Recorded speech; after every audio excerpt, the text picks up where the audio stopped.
Hi, Peggy. I think you've got the idea generally here.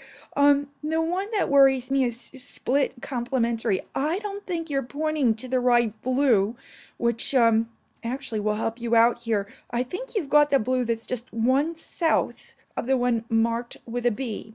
Now, take that one, draw a line straight across, and you land at yellow-orange. So your three colors will be the blue one below B, orange, and yellow. Hi, Brett. Your color harmonies seem okay.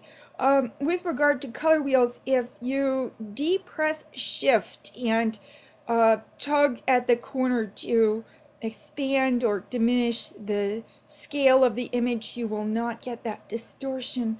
I like the thumbnail and assignment too, with the large spots. Probably because I've seen what we call eye spots on butterflies before. Maybe not as many as you have there, but I feel as though the spirals are perhaps not combined into a unified design as much as they might be. Pam, I think your color harmonies are quite good here. A couple of tiny things with split complementary. I see a green that's not a cyan green. It's kind of in the background toward the sun or behind those, what do they look like? Shark's teeth. And maybe in monochrome there's a slight shift in hue. It's really negligible.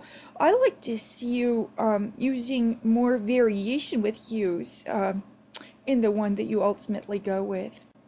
Hi, Chris. One small thing. In your split complements, I'm not finding any yellow in that composition. Now, just thinking about the prominent trunk here, that really stands out. It's set against the sky.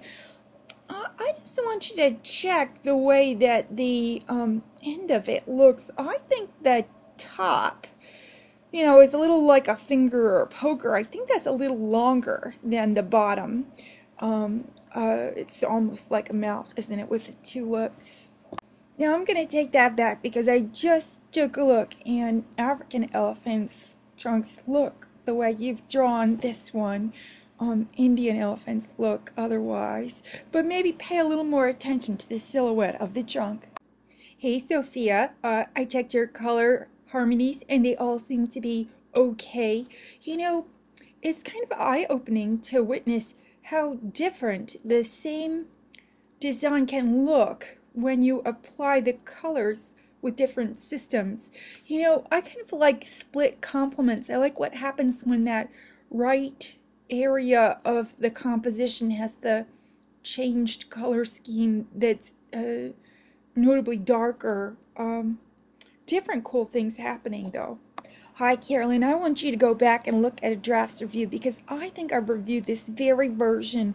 The one thing that I will note here is that in analogous, the colors need to be side by side. I'm thinking that you're trying to create the look of a shadow beneath your crowns. And I was going to suggest that you could draw a shape, then go to the top of the layers palette in Photoshop and change the opacity to make it look more like a shadow. Hi, Anne. By this time you've got your color harmonies all settled pretty well. This is kind of a crazy motif. You've been very ingenious finding things and making things and assembling things in varying ways. I like where we get some senses of overlap with, say, complementary and especially analogous is probably my favorite here. I think if you wanted to play with the drop shadow in certain areas, you could flatten your image or a copy of it and go in there with a paintbrush, for example. Becky, your harmonies here all look good. My favorite among these is probably the analogous one. It's reminding me a little bit of a daffodil. And it's not so much that it reminds me of something I know, but maybe in this case, the stars cease to be so prominent in appearance, and I can envision the whole design as representing a flower.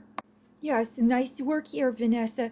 I'm attracted to the monochrome and then the analogous one here in particular. Let's see. I'm just going to say that with monochrome, try to pull all of your colors from a single hue. You're pretty close here.